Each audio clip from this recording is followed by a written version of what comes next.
Esta mañana vamos a platicar de un tema que está en el libro de Romanos, en el capítulo 8. Este tema es algo muy conocido, pero a veces no comprendido. O sea, todos sabemos que tenemos victoria en Cristo Jesús, pero lamentablemente la palabra victoria o el ser victorioso es algo que lo ha torcido el mundo. Entonces la gente cree que victoria es otra cosa, no lo que está presentado acá. Y esta mañana vamos a estudiar este pasaje porque se va a ver cómo la victoria en Cristo Jesús tiene una serie de connotaciones y tiene una serie de alcances que no tienen nada que ver con lo que el mundo le llama victoria. Primera de Corintios 15:57. Voy a estar en Romanos, pero quiero usar esto como punto de referencia. Primera de Corintios 15:57, la palabra dice: mas gracias sean dadas a Dios. Notemos esto muy importante. Gracias sean dadas a Dios, que nos da la victoria por medio de nuestro Señor Jesucristo. Aquí quiero llamarle la atención de varios aspectos. El primero, el que da la victoria es Dios, el Padre. Eso está bien claro. Pero es por medio de nuestro Señor Jesucristo. O sea, es bien claro, bien meridiano en la forma como lo expresa la palabra. Y a través del pasaje de Romanos 8 vamos a estudiar esas connotaciones de lo que significa que Dios nos da la victoria por medio de nuestro Señor Jesucristo. Antes que nada, es importante recordar que nuestra vida no termina en la tumba, no termina con la muerte. Recuérdense que la vida del cristiano es vida eterna en Cristo Jesús. Como consecuencia, lo que vivimos en esta tierra es un pedacito comparado con la eternidad. Y muchas de las cosas que la palabra expresa están en la eternidad. Cuando habla de la victoria, no está hablando en términos de esta tierra, está hablando en términos de la eternidad. Entonces es importante porque el hombre ve la victoria únicamente como algo muy efímero. Por ejemplo, los griegos, para mantener la conciencia de lo efímero de la victoria, le ponían como premio a los ganadores una coronita de, no me acuerdo qué era la flora que usaban de eso, una florecita, y tenía un propósito interesante. Eso se secaba muy rápido. Y esto tenía el mensaje que, ok, hoy obtuviste la victoria, pero mañana se acabó. Es efímera. Era como una forma de mantener a la gente en que siempre tiene que haber victoria. Y la vida cristiana es igual. Dios nos ha provisto una victoria a través de Jesucristo, pero tampoco es una victoria en el sentido automático que ya me convertí, no tengo que hacer nada, aquí estoy sentado, ya soy victorioso. No, hay una serie de procesos, hay una serie de aspectos que nos mantienen en esa victoria, y es una victoria que pinta para la eternidad. Amén. Bueno, Romanos capítulo 8. Quiero hablarle un momentito del trasfondo de Romanos. Cuando la iglesia primitiva empezó a expandirse y llegó a Europa, Roma fue uno de los lugares a donde primero entró. O sea, después de las iglesias de Asia, de Grecia, llegó a Roma a través de los llamados judíos de la diáspora, o sea, aquellos que se habían ido y que conocían ya el evangelio, o sea, ya eran cristianos, y se fundó la iglesia en Roma. La iglesia en Roma estaba en un trasfondo de un lugar sumamente complicado. ¿Por qué? En primer lugar, Roma era en ese tiempo la capital del mundo. O sea, el imperio romano era el que gobernaba sobre todo el mundo conocido donde se desarrolló la Biblia, y tenía tremendo poder económico, político y militar. Pero tenía una religión y una adoración al César, que era como el rey, era el emperador. Y él era considerado como divino. Como consecuencia, todos eran obligados o eran traídos a darle y a rendirle adoración al César. Y eso chocaba frontalmente con la fe cristiana. Porque recuérdense que no se reconoce a un hombre como Dios, sino Dios es Dios. Entonces eso le produjo tremendos problemas a los cristianos. Recuérdense que incluso hubo un emperador que llegó a quemar Roma y le echó la culpa a los cristianos. Y hubo una tremenda persecución durante mucho tiempo. Los cristianos tenían que reunirse en catacumbas. Hasta el día de hoy ahí están las catacumbas, que eran prácticamente tumbas en las montañas, y era donde se reunían y sufrieron persecución, despojo de sus bienes, y sobre todo muchos fueron crucificados, echados a los leones, quemados. O sea, si usted quiere un lugar complejo para vivir el cristianismo en la historia, era la Roma de los primeros años después de Cristo. Entonces, aquí esto es importante mencionarlo, porque Pablo, el apóstol Pablo, escribe a los romanos y les habla de cómo es que son victoriosos en Cristo Jesús. O sea, en medio de esas circunstancias, en medio de esa situación, es donde dice somos más que vencedores, lo dice de otra manera. Ahora, vamos a estudiar, porque esto tiene una serie de aspectos que hay que comprender para entender qué es ser victorioso en Cristo Jesús. Voy a empezar en el versículo 28, un versículo sumamente conocido, y es un versículo que lo hemos hablado en otros mensajes, pero es muy importante comprenderlo a la luz de la victoria en Cristo Jesús. Dice la palabra: y sabemos que los que aman a Dios, todas las cosas les ayudan a bien. Quiero empezar con esas expresiones. Primero, notemos que hay una condición, y es los que aman a Dios. Luego dice que todas las cosas les ayudan a bien.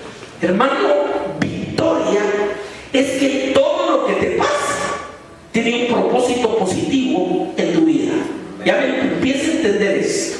Entonces hay situaciones, hay circunstancias, hay ataques del enemigo también, pero Dios va llevando la situación en la vida del cristiano de tal manera que todo lo que le pasa al final va a ayudar para bien. Y claro, a veces va a tener que ser un trato con muchas cosas fuertes, pero al final todo tiene un propósito. O sea, en la vida del cristiano las cosas no pasan de lado. Las cosas van a dejar un propósito de Dios en su vida. Y dice en la parte final de este versículo: esto es, a los que conforme a su propósito son llamados. A lo largo de este pasaje vamos a hablar mucho de ser llamados, de ser predestinados, de ser escogidos. Es parte de cómo va desarrollando toda esta argumentación el apóstol en esta carta. Ahora, cuando Dios tiene un propósito para alguien en la vida, va a caminar las situaciones y las circunstancias de manera que aquella persona llegue al final a cumplir el propósito de Dios. Y claro, no digo que alguien no pueda echar a perder el propósito de Dios. Claro, hay muchos ejemplos en la Biblia. Recordemos Sansón. ¿Cuál era el propósito de Dios? Que parar esclavizados, ciegos, siendo las de reír de los filisteos. De plano no. Pero ¿quién lo echó a perder? Él. O sea, eso es algo que tenemos que estar conscientes. Por eso dije que el ser victoriosos en Cristo no es automático. O sea, ¿usted cree que Sansón fue llamado para terminar como terminó? La respuesta es no. O sea, había un propósito de Dios en la vida de Sansón. Desde el vientre de su madre. Recuerden que es un hombre que nació a través del anunciamiento de un ángel a los papás de cómo se llama de él. Y había un propósito de libertad y de liberación para Israel a través de su vida. Pero él vivió una vida desordenada y lo echó a perder todo hasta el final. Y al final hasta se suicidó. Ahora, ese no era el propósito de Dios. ¿Por qué es importante mencionar esto acá? Porque hay un propósito en nuestra vida, pero somos responsables de que ese propósito se cumpla. ¿Me entiende el punto? Y lo podemos echar a perder. O podemos arruinar el propósito de Dios. No es el único caso. ¿Usted cree que Dios permitió que Saúl fuera rey de Israel para después echarlo y que se suicidara, por el esfuerzo que se suicidó? No. Pero ¿quién echó a perder ese propósito de Dios en su vida?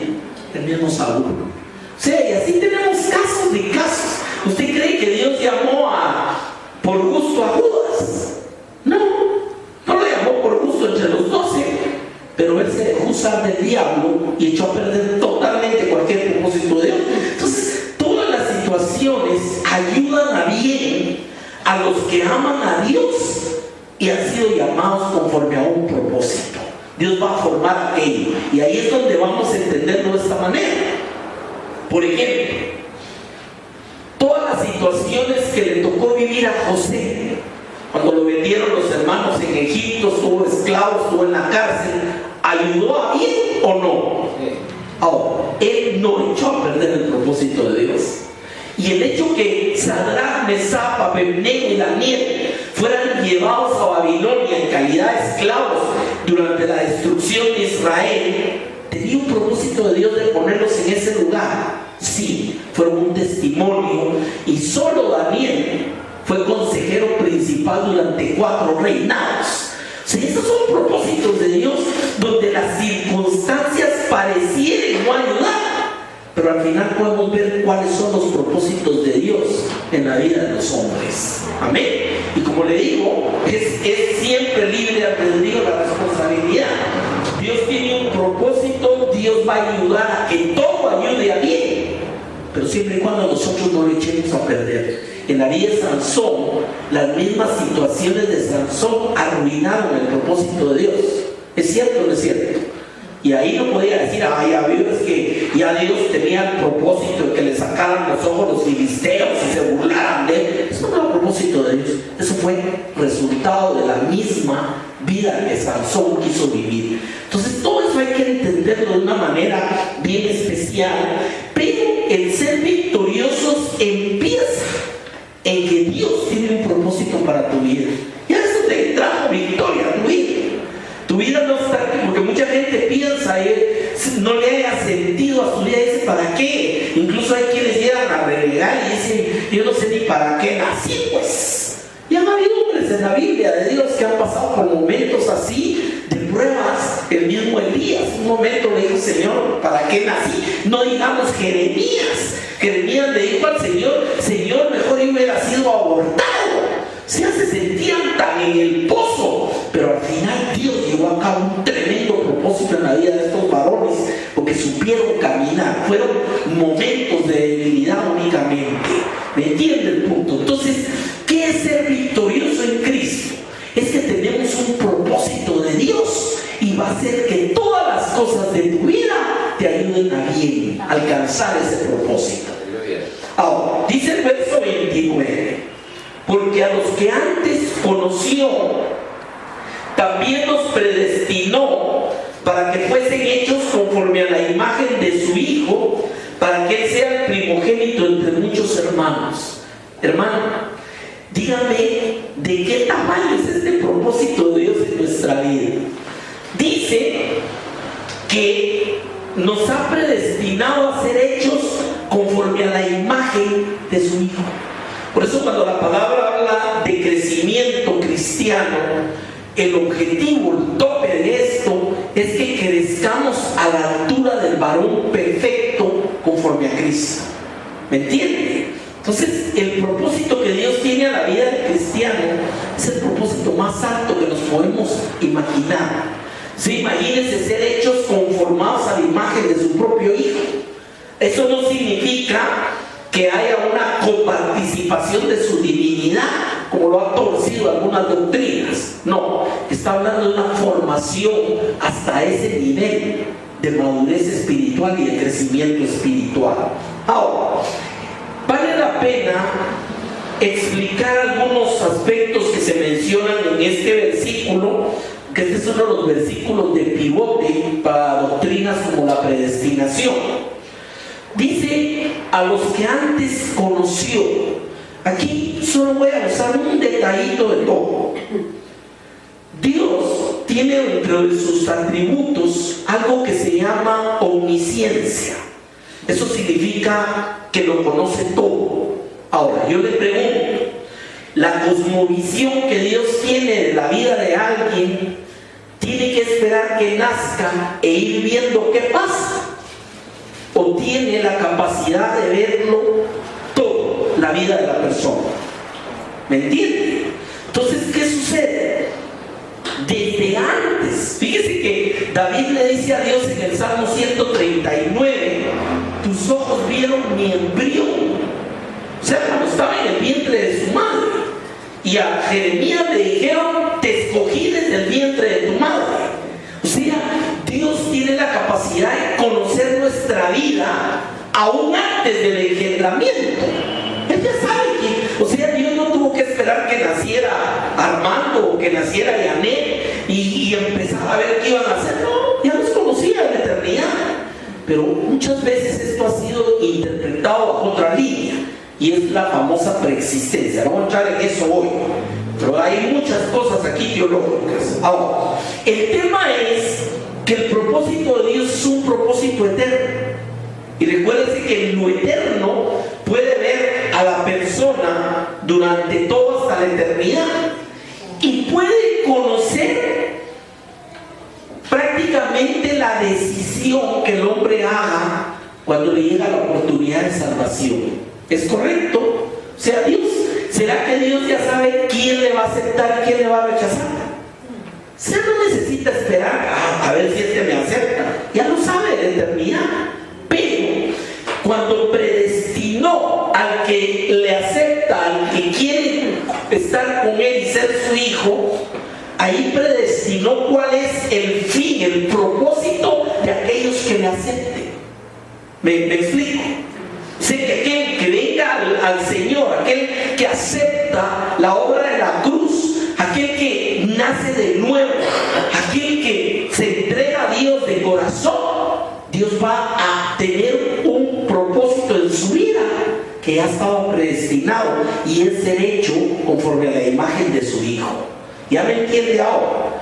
Mire, no es un tema fácil, no quiero meterme a Honduras, porque aquí hay mucho tema ya de teología que tiene muchos aspectos profundos y amarra con otra serie de elementos, pero lo que quiero nada más dejar es que victoria en Cristo es que Dios tiene un tremendo propósito en tu vida que va a hacer que todas las cosas ayuden a bien, y sobre todo va a llevarte hasta el punto de que seamos hechos conforme a la imagen de su Hijo.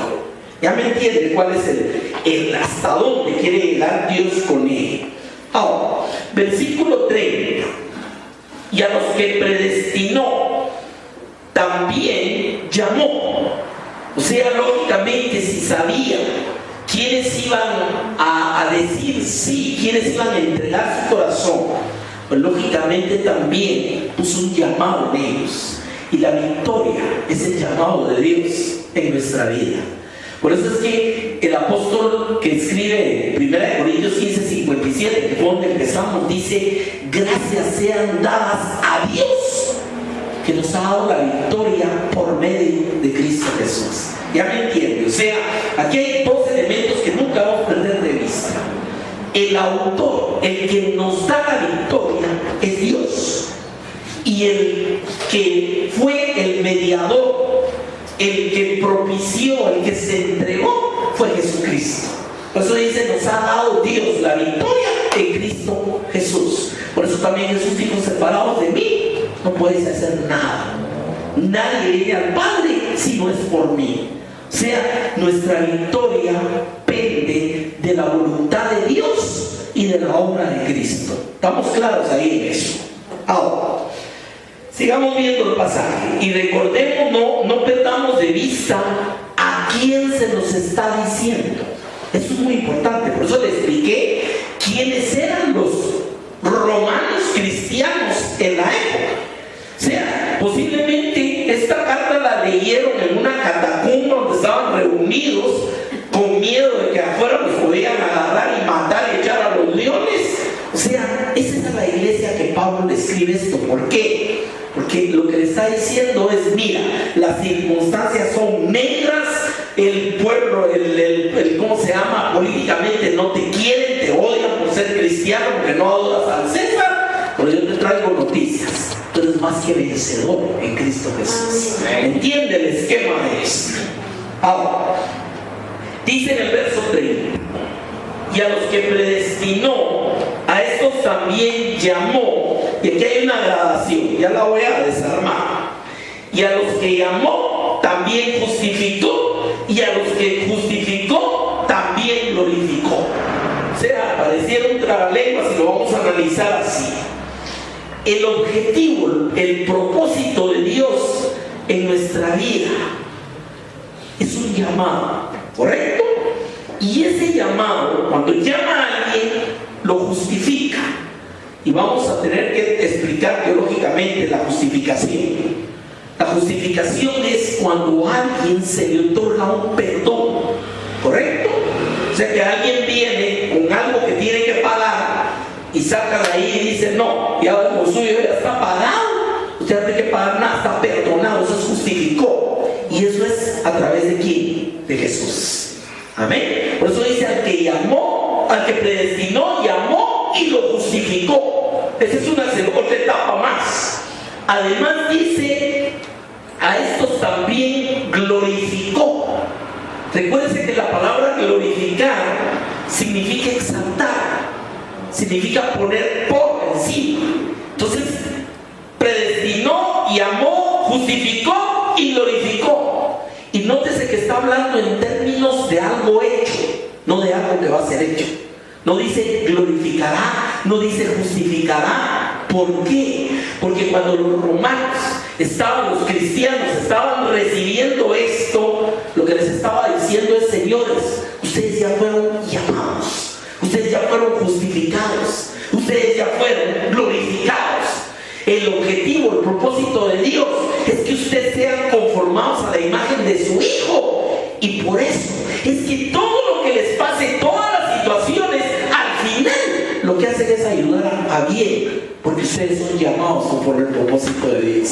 Ya me entienden, miren, poquitos versículos, pero ya me van entendiendo cómo viene esto en una cascada de conocimiento de Dios. Ahora, al ser hechos hijos de Dios y porque seremos transformados, eso sí está a futuro, cuando el Señor venga o nosotros nos vayamos, en ese momento dice, vuestra redención se va a completar. ¿Qué es lo que falta? Lo que falta es la parte de afuera. Por eso Pablo decía que estamos en un cuerpo que todavía se deteriora, no tenemos otro cuerpo en Cristo Jesús.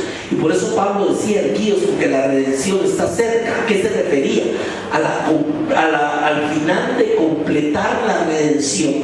Hoy en día nos enfermamos, hoy en día nos envejecemos, hoy en día nos cansamos, pero esto no es para la eternidad. Por eso en la eternidad no vamos a entrar con este cuerpo que se está deteriorando. Y Pablo decía, esta casa terrenal se está arruinando, pero tenemos una hecha en Dios. Eso está en 1 Corintios, no sé si es 2, 4 y 5. O sea, Pablo desarrolla todos estos elementos. Ahora, ya que explicó esto, que todas las cosas ayudan a bien, que Dios tiene el propósito de cómo se llama, hacernos a la imagen de su Hijo, ya que dice que nos predestinó, llamó, justificó y glorificó, entonces ahora plantea una pregunta que está en el verso 31, y por eso es tan importante ir entendiendo el contexto. Y viene y pregunta, ¿qué pues diremos a esto? Es una pregunta. Si Dios es por nosotros, ¿quién contra nosotros? Y aquí le voy a contextuar esto en la historia donde estaba la iglesia, y le voy a preguntar si Dios había llamado, había justificado y había glorificado, si Dios había puesto el propósito de que fuéramos hechos conforme a la imagen de su Hijo, ¿podía el César, con todo su ejército, con toda su potencia, estorbar el propósito de Dios? No. ¿Podían las circunstancias separarnos de ese propósito? No. Entonces viene Pablo y mete esta cuña, que es un versículo precioso, y les dice y les pregunta, ¿qué pues diremos a esto? Si Dios es por nosotros, ¿quién contra nosotros. El César, los centuriones, ¿me entienden? ¿Qué podían hacer ellos contra los cristianos? Los podían perseguir, los podían matar, etcétera. Pero por eso más adelante va a decir: nada de esto nos puede apartar del amor de Dios. Ya me va entendiendo que es ser victorioso, hermano. Ese no es el concepto del mundo. Para el mundo ser victorioso es haber ganado algo.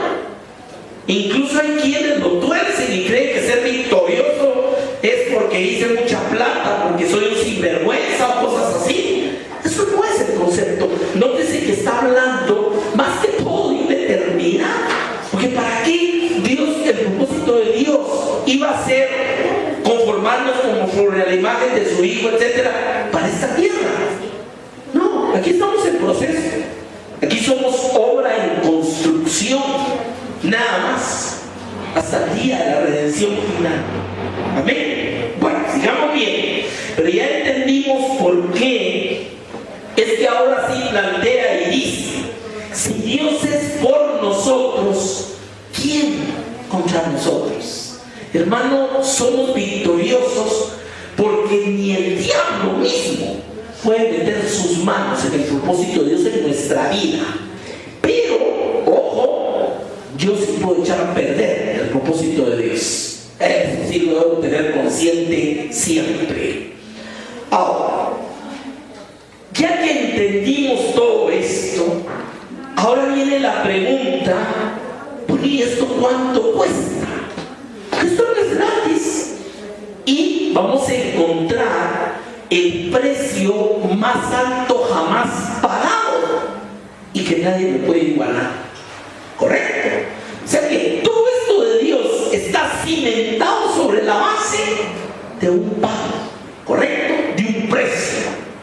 Y dice, verso 32: el que no escatimó ni a su propio Hijo, amén, sino que lo entregó por todos nosotros. Hermano, nosotros somos comprados por el cuerpo y la sangre de Jesús, como de un cordero santo. Eso está claro en la palabra.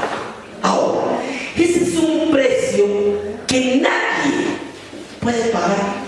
Por eso, perdónenme lo puedo decir, pero es tonto cuando la gente cree que a través de sus actos religiosos y de untar las rodillas y de hacer tantos sacrificios le van a pagar a Dios. El precio que fue pagado por nosotros no lo podíamos pagar. Y es nada menos que no escatimó a su propio Hijo. Amén. O sea que el precio pagado es el Hijo de Dios. Por eso dice la Escritura, vuelvo otra vez al principio: gracias sean dadas a Dios que nos da la victoria por medio de Jesucristo. O sea, quite usted a Jesús de la escena y ¿qué le queda? Nada. Amén. También ahí viene el porqué. Cuando el hombre ha querido poner a Jesús a un lado y meter a alguien más entre los hombres y Jesús. O sea, la palabra no dice nada de eso. No dice gracias sean dadas a Dios por ver el que nos dio la victoria, porque no sé quién intercedió ante Jesús. Eso no está en la palabra. ¿Me entiende? Son los hombres los que se vienen inventando intercesores. La palabra es directa. ¿Quién es el camino, la verdad y la vida? Jesús. Fuera de él no hay otro. El apóstol Pedro dice claramente: porque hay un solo Dios y un solo mediador, y es Jesucristo. Amén. O sea, la palabra no da lugar ni cabida a alguien más entre el Padre, el Hijo y el creyente. Y aquí dice claro: no escatimó a su propio Hijo, sino entregó por todos nosotros. Ahora, si el precio es tan alto, si quien se entregó para que todo esto fuera una realidad en nuestra vida fue Jesucristo, ahora el apóstol presenta otra pregunta. Recuérdense que la forma como escribe Pablo se llama diatriba, va tirando enseñanza y va metiendo preguntas como para reforzar lo que está presentando.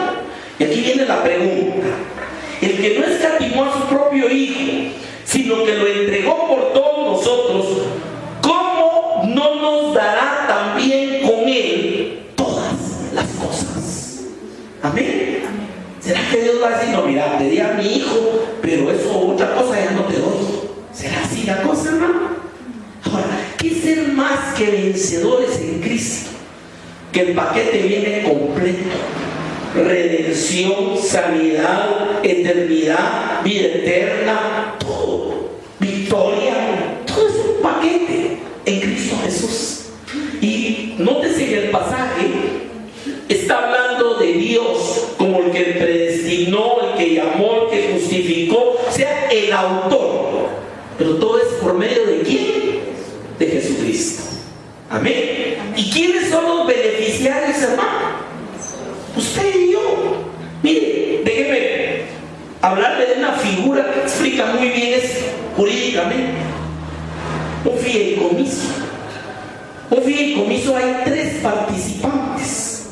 O sea, el fideicomitente, que es el que aporta los bienes; el fiduciario, que es el que los administra; y los, ¿cómo se llama?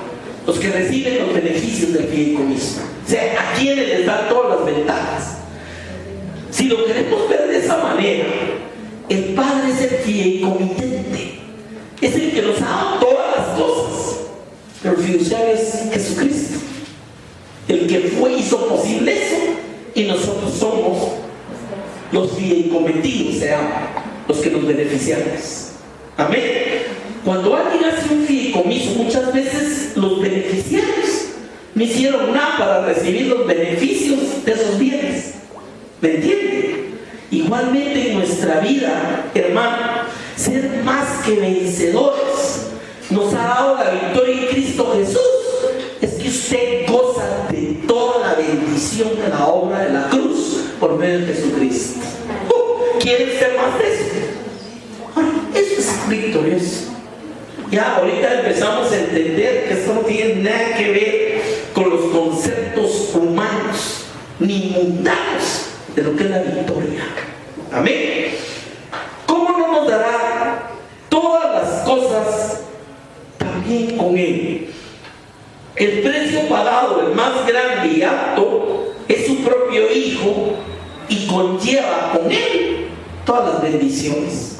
Hay mucha gente que va a llegar al cielo y le va a decir al Señor: Señor, nunca me diste esto, ni lo. Sí, pero estaba incluido ahí. Hay una historia que utiliza un escritor muy interesante.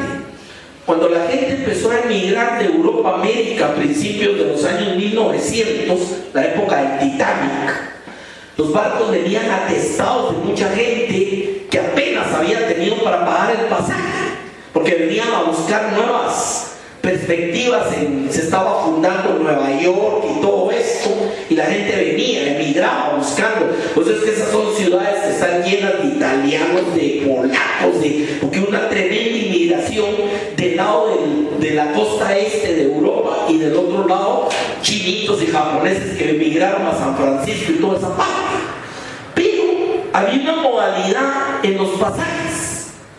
La gente compraba el pasaje y el pasaje tenía la comida.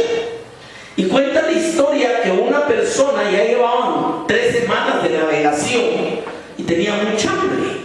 No tenía para comer en el barco.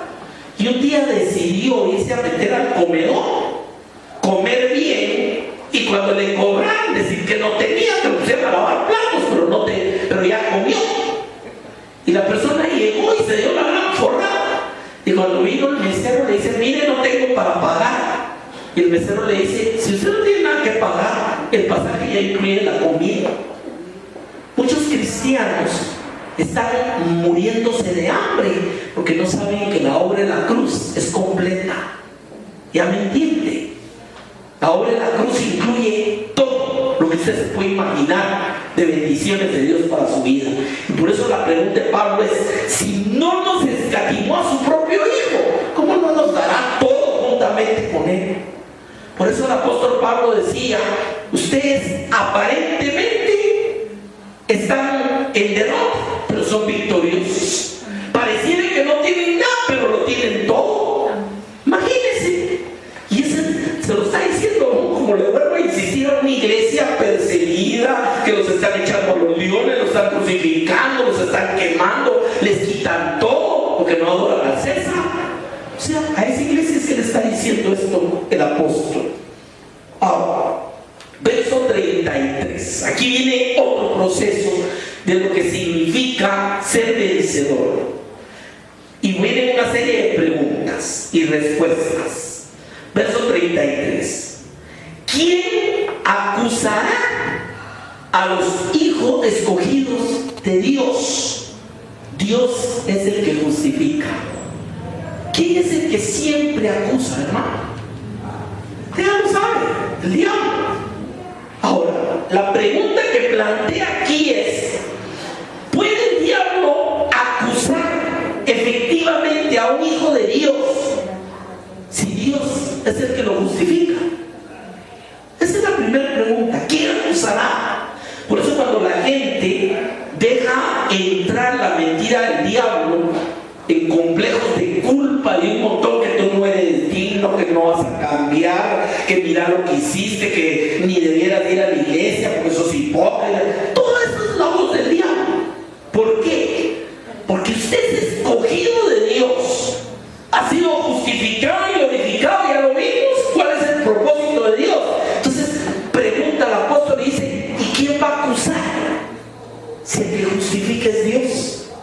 Y déjeme decirle aquí un paréntesis: casi todo el derecho contemporáneo, todas las leyes, la estructura legal, todo viene de Roma, iglesia. Si alguno se entiende muy bien cuáles son los procesos acusatorios, cuáles son los procesos de justificación, de pago, de redención, toda la jerga jurídica, eran los romanos. ¿Correcto? Ellos sabían muy bien. Recuérdense que a Jesús le hicieron un juicio y se lo hicieron conforme al mismo Pablo, conforme a las leyes romanas. Habían testigos, se podía defender. O sea, todo eso viene del derecho romano. Entonces, hablarles a ellos de alguien que acusa, de alguien que justifica, no era extraño tampoco. Pero aquí lo que les está planteando es: mire, usted tiene a alguien, tiene un abogado defensor que se llama Jesucristo. Y ahí vamos a verlo ahorita. Entonces, ¿me entiende? El contexto, esta gente entendía lo que le estaba diciendo Pablo. Verso 34. ¿Quién es el que condenará? Cristo es el que murió, más aún también resucitó, y el que además está a la diestra de Dios, el que intercede por nosotros. Imagínense, o sea, ¿podía alguien acusar a un escogido de Dios si Dios es el que justifica? Y por eso pregunto: ¿y lo pueden condenar? ¿Por qué no lo pueden condenar? Porque hubo alguien que pagó el precio. Dice: Cristo murió por nuestra salvación, pero resucitó para nuestra justificación. Por eso dice: el que murió, más aún el que también resucitó. ¿Y dónde está hoy? Está a la diestra del Padre. ¿Qué está haciendo? Intercediendo por usted y por mí. Por eso la palabra dice también en las epístolas de Juan que si pecamos, abogado tenemos a Jesucristo el Santo. ¿Ya me entiende? ¿Qué es lo que le asignan a alguien cuando lo acusan de algo? Un abogado. Necesita un abogado que lo defienda y está sentado a la par de él en el juicio. ¿Usted los ha visto en la televisión? Aquí en Guatemala. Ahora, ¿qué es la tarea de ese abogado? Interceder para que absuelvan a su acusado, ¿cierto? No es su trabajo. Ahora, imagínense, seremos vencedores si el abogado que tenemos está a la diestra del Padre y es Jesucristo mismo. ¿Podrá el enemigo acusarnos y condenarnos si Jesús fue el que murió y el que resucitó? O sea, ¿me entiende el orden de esto? A esto es a lo que Pablo le llama ser vencedor. Es totalmente otra cosa, no es lo que el hombre cree. ¿Qué es lo que pensamos con vencedor? Le dieron la medalla de oro, ganó el partido, ganó la apuesta, ¿sí o no? Y decimos cuando alguien en el mundo tiene mucho dinero y quiere fama, ese es un vencedor. ¿Será eso lo que está hablando Dios, hermano? ¿Tendrá esto que ver con el concepto bíblico que en Cristo Jesús somos más que vencedores por medio de aquel que nos amó? ¿Será esto a lo que se refiere cuando dice gracias sean dadas a Dios que nos ha dado la victoria por medio de Jesucristo? Esto es victoria, hermano. Esto es victoria. Saber que no te pueden acusar. Saber que sobre cualquier cosa Cristo murió por ti. Y eso significa que si Dios no escatimó a su Hijo, ¿cómo no te va a dar todo juntamente con Él también? Y que el propósito en la eternidad es que seamos conformados a su imagen. Fíjense todavía con eso más. Eso es ser victorioso. Yo le voy a hacer una pregunta esta mañana, de veras. Y el que me oiga por internet, es muy importante esta pregunta. Hermano, ¿cuán conscientes estamos de lo que significa ser victoriosos en Cristo? ¿Qué tanto? Usted agarra a un cristiano y le dice, mire, explíqueme por qué usted es victorioso en Cristo. ¿Conoce esto que estamos hablando? ¿Lo comprende? Y si no lo entiendo, esto va a tener una implicación en mi modo de sentir y de ser, hermano. Ahorita lo voy a explicar eso, pues es la parte final de este pasaje. Veamos esto. ¿Quién es el que condenará? Cristo es el que murió, más aún el que también resucitó, el que además está a la diestra de Dios, el que también intercede por nosotros. Yo le pregunto, en nuestra vida de oración, todos los días le damos gracias a Dios porque nos dio la victoria por medio de Jesucristo. Le damos gracias porque Él murió y también resucitó y está a la diestra del Padre e intercede por nosotros todos los días, hermano. Ay, no estamos ni conscientes de eso. Amén. Bueno, ya estamos por entrar al punto este. Y vamos con eso. Verso 35. Otra pregunta. Mire cómo Pablo pregunta y pega, pregunta y pega. A mí me gusta Pablo. Dice, ¿quién nos separará del amor de Cristo? El César, las legiones romanas, los judíos nos odiaban porque nos consideraban torcidos al cristianismo. ¿Quién? El diablo con sus ondas va a venir y va a decir, no, yo los voy a quitar de ahí. Miren la pregunta, ¿quién nos separará? Oiga, del amor de Cristo. Si por amor a nosotros se entregó en esa cruz, si por amor a nosotros intercede, si por amor a nosotros dejó su trono y se hizo hombre y fue llevado al matadero como cordero, ¿será que nos pueden separar de ese amor, hermano? ¿Me entiende? Eso es ser vencedor. Y dice, ¿quién nos separará del amor de Cristo? Y ahora viene, ¿qué estaba viviendo este pueblo? Por lo mismo de ser cristianos en esa época en Roma, ¿qué estaban viviendo? Oiga, tribulación o angustia o persecución o hambre o desnudez o peligro o espada. ¿Podía eso separarnos del amor de Cristo? ¿Podía la tribulación, la angustia, el hambre, la desnudez, el peligro separarnos del propósito de Dios de ser hechos conforme a su Hijo? ¿Podía separarnos con una acusación cuando habíamos sido justificados en Cristo? ¿Me entiende? Entonces, lo que ellos estaban viviendo afuera era tribulación, angustia, persecución, hambre, desnudez, etc. Pero Pablo viene y les trae, señores, ustedes tienen un propósito de Dios eterno. Ustedes ya fueron justificados, fueron llamados, fueron glorificados. Ustedes, oigan, el propósito de Dios es que sean conformados a la imagen de su Hijo.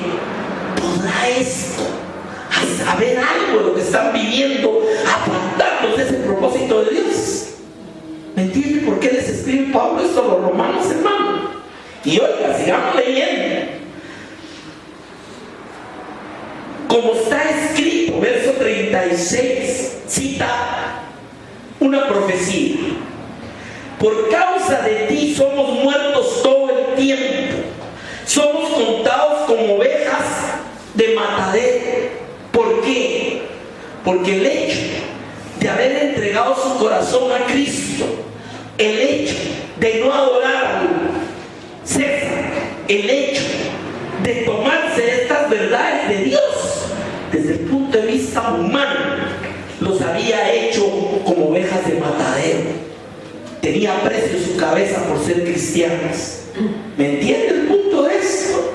Pero ahora mire verso 37, hermano. Mire ese verso 37. Me pone chinito. Dice, antes, en todas estas cosas, somos más que vencedores por medio de aquel que nos amó. Amén. Ya entendimos que ser victorioso en Cristo Jesús, hermano. Ahora, lógicamente, aquí nos llevó a un clímax en el desarrollo de todo lo que hemos venido viendo. Y fíjense que apenas estamos en el verso 37, 9 versículos. Pero entendiendo dónde viene y qué es lo que tiene en la profundidad de esto, lo lleva a usted a un clímax. Ya llegando a ese punto de que somos más que vencedores. ¿Por qué más? Porque es una victoria que ni siquiera la obtuvimos nosotros, hermano. ¿Me entiende? Por eso dice, gracias sean dadas a Dios, que nos dio la victoria en Cristo Jesús. O sea que usted tiene atribuida una victoria ganada en la cruz del Calvario.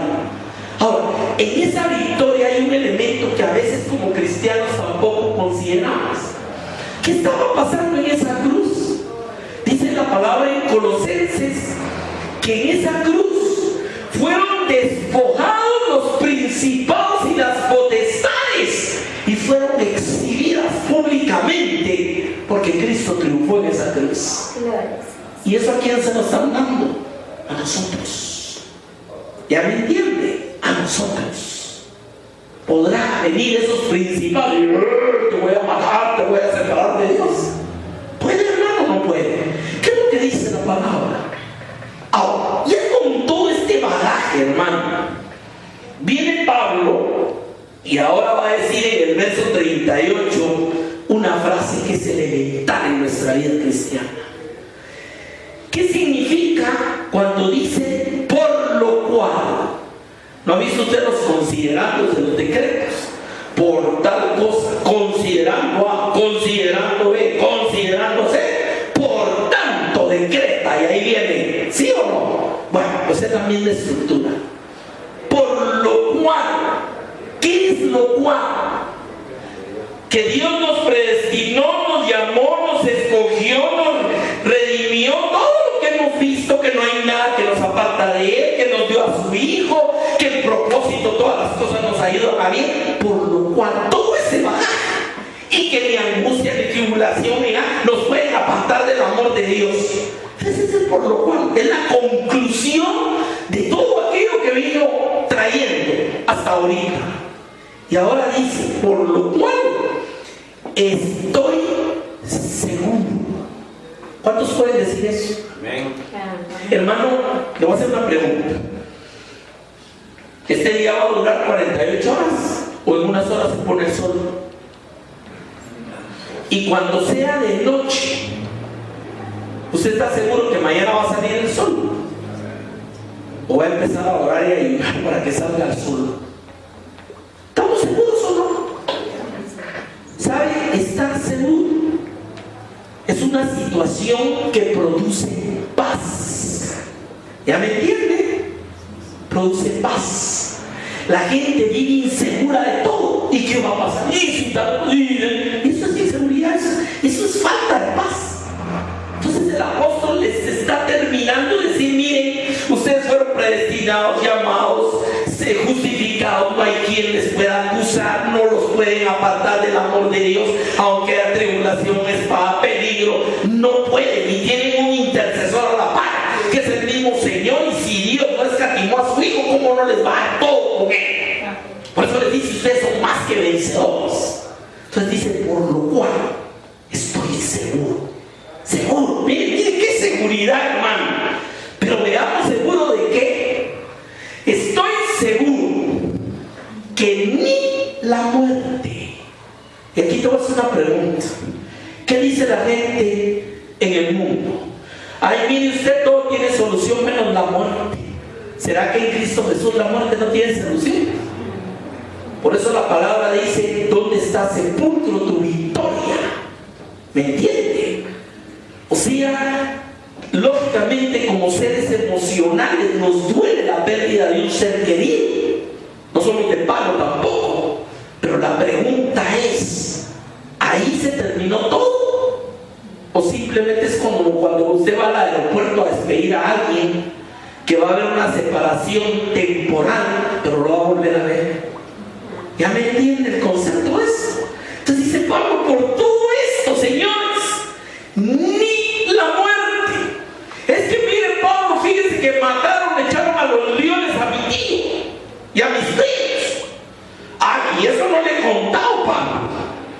A mi hermano lo crucificaron. O sea, que había dolor, claro que había. Pero lo que Pablo les está diciendo así, mire, estoy seguro que ni la muerte, ¿entiende esto, hermano? Ni la vida. Ah, pero mires que hay fuerzas espirituales, ni ángeles, ni principados, ni potestades. O sea, lo que está diciendo Pablo es, ¿quién se va a atrever a meter las manos entre usted y Dios y su Hijo y el propósito de Dios en su vida? ¿Quién será que se pueda? Ah, no, yo voy a matar esto aquí, lo voy a cortar. ¿Puede o no puede, hermano? Eso es ni principados, ni potestades. Recuérdense que esas son las más altas esferas espirituales en el mundo de la maldad. Los principados y las potestades. ¿Se acuerdan cuando Pablo dice, no tenemos lucha contra carne ni sangre, sino principados y potestades y huestes espirituales de maldad? Aquí lo que está diciendo, señores, pero ni los ángeles pueden meter las manos en el propósito de Dios en tu vida. Por eso es ni ángeles, ni principados, ni la muerte, ni la vida. Y la gente que dice, ay, sí, mire usted, pero a saber qué será en nuestro futuro. Oiga lo que dice ahora. Ni lo presente, ni lo porvenir. Sé que tampoco el futuro puede cambiar esto. Amén. Ya le dije, el único que puede echar a perder, ¿quién es? Usted mismo. Eso sí hay que ponerlo en cuenta siempre. Ni lo presente, ni lo porvenir, ni lo alto, ni lo profundo. Oiga, y termina con un, le llamamos bolsón. Miren cómo termina. Ni ninguna otra cosa creada. Yo le pregunto, ¿el diablo fue creado? ¿Me entiende?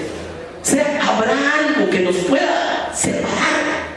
Algo que pueda interferir y decir, no, yo no voy a dejar que Dios cumpla su propósito en tu vida. ¿Me entiende, hermano? Y dice, termina.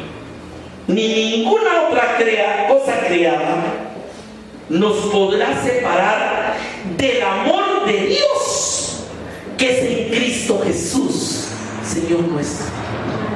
Hermano, aquella gente saldría edificada, saldría consolada, saldría con su cabeza en alto, sabiéndose el propósito de Dios, sabiéndose que lo que les pasaba al final Dios iba a hacer que obrara para bien, porque había un propósito en la vida de ellos, sabiendo que ni el diablo podía condenarlos, sabiendo que Jesús era su intercesor, sabiendo que el propósito de Dios era para la eternidad en la vida de ellos. Podían ellos decir, no mires que todo se acabó con la muerte, ni la muerte, ni la vida. Ah, es que mire que el diablo es poderoso, sí, principado, pero ellos tampoco pueden. ¿Entendió esto, hermano? Pues ahí estoy seguro. Hermano, la pregunta, ¿estamos seguros? regreso a donde empecé, al versículo inicial.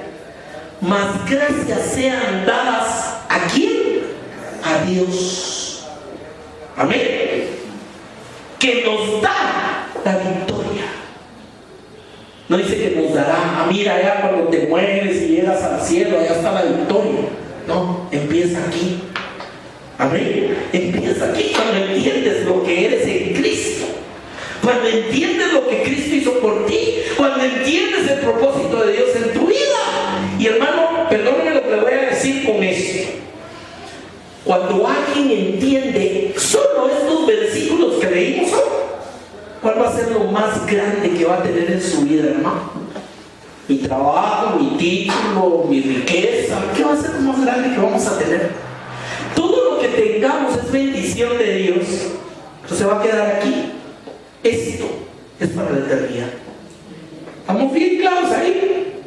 Ahora, gracias sean dadas a Dios, que nos da la victoria por medio de nuestro Señor Jesucristo. Amarrado con Romanos 8:37. Antes, en todas estas cosas, somos más que vencedores por medio de aquel que nos amó. Y verso 39. Nada nos puede separar del amor de Dios que es en Cristo Jesús, Señor nuestro. Amén. Hoy entiende usted qué significa ser vencedor. Eso tiene una profundidad ni nos imaginamos, hermano. Y estoy manejando 11 versículos en lo que hemos platicado esta mañana. 11 versículos. Y solo ahí está la esencia de cuál es nuestra victoria en Cristo Jesús. No olvide ningún día de sus vidas darle gracias a Dios por la victoria que le ha dado en Cristo Jesús. Ah, no, pero que mire que el clima, pero que mire que no hay trabajo, pero que mire que subió la carne, pero que mire. ¿Eso nos separa a usted del amor de Dios? ¿Ah? ¿Me entiende el punto? Eso es lo que Pablo quería. Pero estoy seguro, no hay nada en esta tierra, nada, ni lo alto, ni lo nada pueden separar del amor de Dios en Cristo Jesús. Esa es la más grande victoria que te va a llevar a la eternidad. Y un día, no sé cuándo, dentro de 1000 años, dentro de 10,000 años, no sé cuándo, usted se va a recordar de ese mensaje donde esté en la presencia de Dios y va a decir, de veras que éramos vencedores.